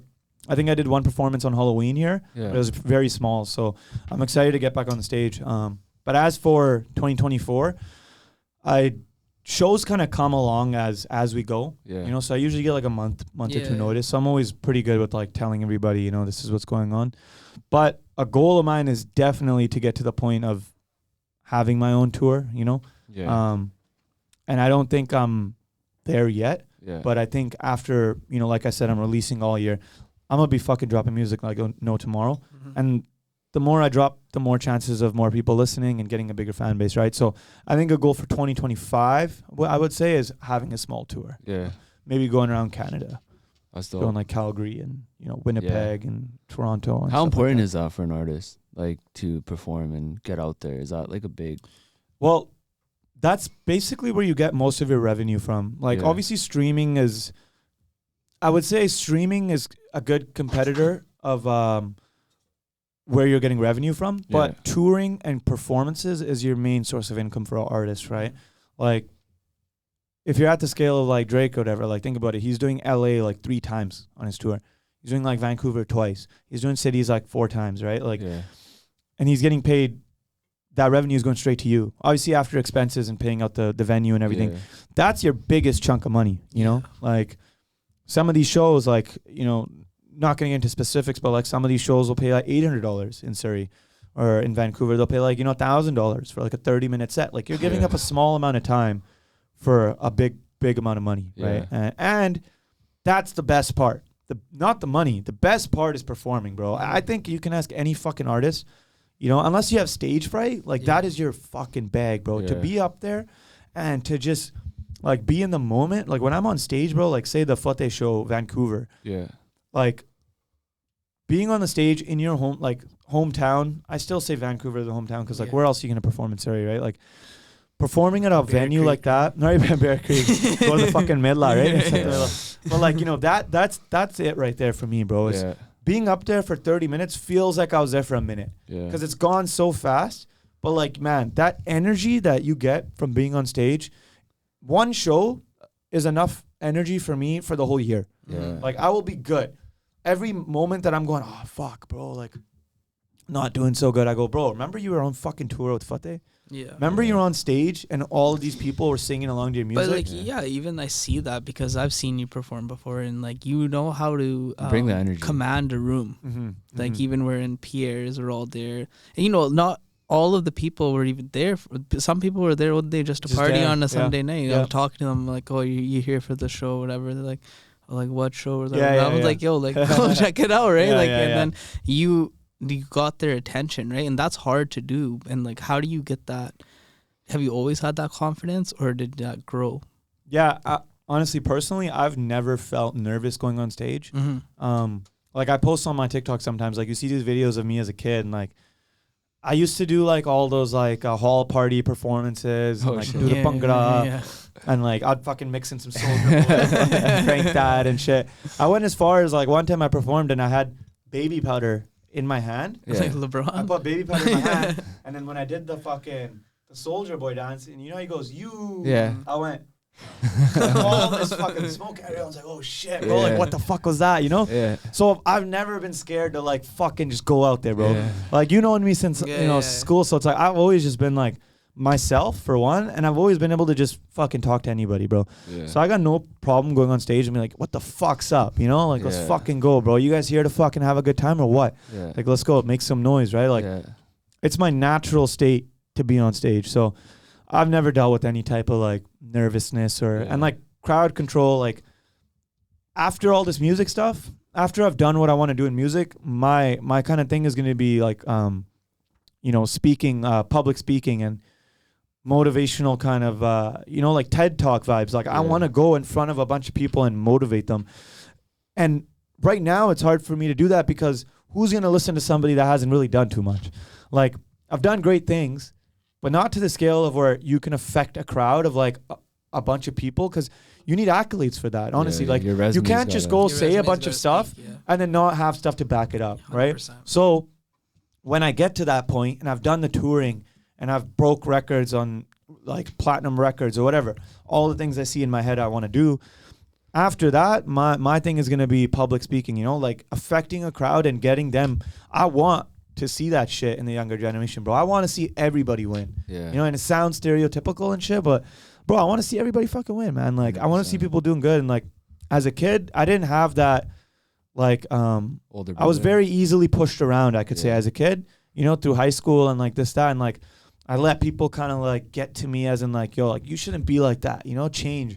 Like, fuck you, bro. Like, I'm gonna do me, I'm gonna be the person I want to be. And that's what I want to tell the younger generation, bro. Like, I want everybody to know, like, you can do this shit because I did it. I did it. I took that chance. I fucking was like, fuck what everybody else is saying. I'm gonna do this, So after everything, like, I want to be able to speak in front of everybody and be like, yo, take back, like, take some of my experience into your life and like, try to motivate yourself to do what you want to do. Those bars. That's fire. Now, what are we at? We're at an hour and a half record. Damn. Hour and a half, eh? Well, talking to you guys is easy, man. Like, I like coming on a podcast where I can just vibe out, and not like, it's almost like the mic isn't here, we're just having a conversation. That's it. That's what we like to do. We try to make you comfortable and be yourself, right? I think that's the hardest thing in today's days, just being authentic. There's so many other sensories and so many other things people are constantly consuming that they kind of forget who they are and what they're really here for. Definitely. And it's hard to be vulnerable too, man. It's like, when I make a TikTok that's more like me, and I'm kind of going like my manager Rico's always telling me, he's like, yo, be yourself. Like, you're a goofy kind of guy. Like, you're always having cracking jokes, always having fun. And, like, he's even seen some of my podcasts before, and he's like, you're very kind of like almost uptight, and like, that's not me. I'm more like, and I think today I've been more of my authentic self, as in like, just being myself, right? It's hard to do that sometimes because you don't know what you're looking at. Like, oh man, like, if I be myself, like, is it gonna ruin like the character I've been portraying? The artist, that's like, is it gonna ruin like the hardness? Like, it's like, nah, man, like, it's really not, bro. I can still portray a guy in a music video and then be my real self here and like crack jokes and just, not worry about what the fuck people are gonna 100%. Think, bro. Like, well, that's because that's one thing I've noticed, and even noticed with like booking artists, like for podcasts and interviews and stuff, is that sometimes they don't want to be on interviews because they don't want to be seen in a different like destroy light, that character, their image of like the mysterious kind of thing. Like, so how did you kind of like decide that like, I'm cool with just, being, was it your team? Was it you? Like all kind of together? I think I was very heavily influenced by seeing other people. And like seeing artists who don't really do it, like poppin' artists who like keep that image and like, I'm always like, yo man, this guy's cool guy, or like this guy's sick, like, so like, but I think that's in the past, bro. Like, it's so in the past to be like this. Like, one thing I hate seeing, and I'm sorry if you're one of these guys, but like masked up artists, like if you're not in the streets, right? If you're not somebody that, like, you got ops, right? Bro, show your fucking face. People don't want to see this mysterious character, like, and not know anything about you. They want to be like, yo, like, I can see this guy, and I'm not seeing right through him. I can be Like, people want something to relate to, and people want to see your fucking true self, bro. Like, and I think there was a point where I was early on when I became a solo artist. I was trying to do this like character of like, oh, like cool guy, like, you know, like luxury look and whatever, like brand name clothes and all this stuff. And that's still cool, but it's like, that's not everything, bro. Like, that can't just be your basis of like your foundation, bro. People got to get to know who the fuck you are. Yeah, that's the same thing. Like for me, like growing up, the reason why I resonated with J. Cole is because he spoke to the everyday struggles of everyone. You know what I mean? And when you listen to a rapper like that, you're like, shit, like, you know, anybody could be going through that shit. Exactly. You know what I mean? And he spoke to you, and he spoke to that level where it's like, yeah, I have all these fucking millions, but it don't mean shit. Yeah. You He's know not dressing it like that guy looks. What's his name? Keanu Reeves or whatever. Yeah. Bro, that guy literally will be taking the bus. Yeah. People see him in real life. Like, that guy's humble as fuck. Yeah. And these guys are perfect examples of like, I think how you should be, man. Like, it's like they're not afraid to just be a normal fucking guy. You know? Because they say that money isn't everything. And I think like growing up, you focus on that. You a lot of people lose their childhood or lose their like early ages of life because they're so focused on being someone else. Right? Yeah. Like you're so focused on being somebody else that you see on social media or anything else, and then you fucking 10 years from then you're gonna look back and be like, fuck, like why did I even do that shit? You know what I mean? 100%. No one cares after a certain point. And when you resonate with the rapper like J. Cole, you listen to his shit and you're like, fuck, like having those millions of dollars doesn't mean shit if you don't have internal happiness. Exactly. And that's not, money can't fucking buy that. That's what you gotta find that within yourself, right? And I feel like that's where like the young generation is just like, even when it comes to music and being an artist and being a rapper, it's like, dude, tap in with yourself before you create music. Because if you're not tapped in with yourself, that's not gonna come from a place of authenticity. That's gonna come from a place like, fuck, trying to just be that next guy.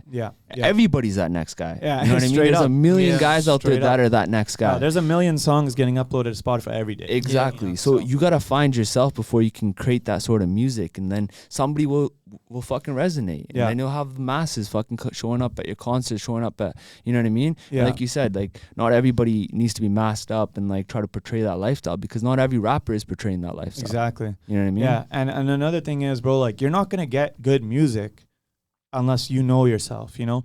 Like it's obviously it's like we're talking about it and like it may seem like we're putting like an easy spin on it, but really it's obviously tough to get to that point. But here's the thing, bro, like you have to be working towards that. If you are working towards hiding yourself, if you're working towards keeping a mysterious image, you know, like you're working towards the wrong thing. Because how are you supposed to make music that's authentic when you're not even showing your true colors to the world, right? And that's why I feel like the best music comes from artists who are putting it all on the line. Like, you know what's really good? Like, you know, Black, Six Slack. I would always say Six Slack. But Black, like, he makes music that you feel, right? And then when you see him talk, he's talking the same, like he basically talks on his tracks. He's always just like, yo, you know, like fucking shorty on my phone, like whatever. Like he's talking like how he is in real life. And like you can relate to that and you're like, damn, bro, like this guy's real. I fuck with that, you know? 100%. If you don't know who you are truly, then you're not gonna be able to make good music, bro. And not saying you can do that like this, not saying you can just do that in a click of a button, but you gotta be working towards it, you know? Even me, sometimes I'll be writing lines where I'm like, am I really riding in a Rari? Am I really like doing, sometimes you say stuff that sounds cool, but now I write songs and I look at it like, yo, what can I change? What's in here that's really not me, you know? And like my upcoming music and even the 2 songs I've dropped recently, like you can really hear I'm being my true self, man. Like I'm really trying to show you guys it's me, you know? And I think that's what you're going to get from all of my music coming up, is just really the authentic side of Peak, you know? And who I am, you know? And obviously I'm still working towards that and everything, but every day I'm learning more and more about myself, and I'm putting it out. And I'm excited, man. And I think it gets underlooked too of how hard that is too, man. To like remember, bro, like I'm letting you guys into my life every day. I'm like showing you guys I'm doing this, I'm doing that. In my music, I'm being vulnerable. I'm showing you, like I'm giving you an inside look. And let's not forget that that's tough to do too, man. Everyone knows what you're up to. Everyone knows the thoughts inside literally your head, right? So that's another thing I feel like the reason why people are masked up and why they portray this character, because they don't want to let people in. So you got to let yourself in before you let everybody else in, right? And I think that's just something you have to come to grips with on your own, right? 100%. And I think like having that that circle is important too, right? Because like sometimes, you know, like you need that check where it's like, yo, bro, like slow down. Like, what are you really talking about here? Exactly. Is this really I'm you? super blessed to like shout out my whole team.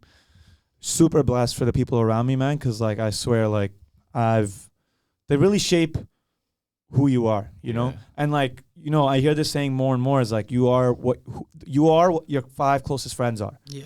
Right? Like, that's what you are. The people you hang out with is like, you're basically going to be a blend of them. They're influencing you. You're influencing them. So, bro, like, I'm surrounded by genuine, smart, respectful, hardworking people, right? Yeah. And we all care about each other. So, shout out my fucking team, whoever's watching, you know, Kaltar, Rico, KC, you know, Don't Doze, all you guys, man. Like, it really plays, it really is a big part of who I am. And, you know, it plays a big effect of what comes out. Yeah. You know, what kind of product comes out from me. So 100%. Surrounding yourself, especially Don't Doze guys, man. Big shout out to those guys, boys, man. Yeah, they really look out, bro. They look out for this fucking city, 100%. And they really, truly 100%. Like believe in you to a point where you might not even believe in you. 100%. Like the love they've showed me and the way they've spoken to me, like was like, damn, bro, these people believe in you this hard. You can't let up on yourself. Yeah. If somebody else is believing in me to that point, bro, there's no way that I should be doubting myself. You know, and that's one thing that's just fucking driven me, like, to a crazy point. You know, when you realize things as you speak them, like that's something that's like I'm having right now, bro. It's like you really don't know until you kind of say it out loud that how much these people affect you, bro. Oh, they do, because I know, even I remember Ricky coming up to me. We were in the club one day and he's just like, what the fuck are you guys doing? Like, you guys have something, like, get it done. You know what I mean? And like, they're very real about everything, and they've always been supportive. They got that older brother mentality. Yeah, exactly. They're trying to create something for everyone. Space. And they want everybody to do well. And like, when they're behind you, they're behind you. Yeah, and it's such a good feeling, bro. Like, it just drives me. Like, on my bad days, bro, like, I'll be like, damn, bro, like, my bros are counting on me. Mm-hmm. Like, you know, these guys are, for one, they're counting on me. And second, like, if they knew what I was thinking right now, they'd be like, shut the fuck up, Peak. Mm-hmm. Like, what are you talking about? You know? Because some days I'm like, oh, man, like, these songs ain't it. Mm-hmm. Or like, yo, bro, like, what are people thinking of you right now? Like, and like, obviously I speak big about like not falling into that, but bro, it's only human. You're only human. You're gonna fall into like, fuck, bro, like, am I doing the right thing right now, bro? Like, is this gonna work? Mm-hmm. Should I quit? You know, like, that's always there. And that's why these people play such a big effect. They play such a big role, because you think about it like, oh man, what's Ricky gonna think? What's Rico gonna think if they knew I was thinking this? So they'd be like, yo, shut the fuck up. Like, go make another song, bro. You know, go let it out in your music. So Peak under pressure, what they make diamonds. Exactly, bro. Straight up, man. Hey, man. So let's wrap this up. Should we do shout out? Shout out to whoever. Shout out Scott 72 for the sponsor. We appreciate you guys. Everyone go to Scott Road and 72 to get your liquor supplies.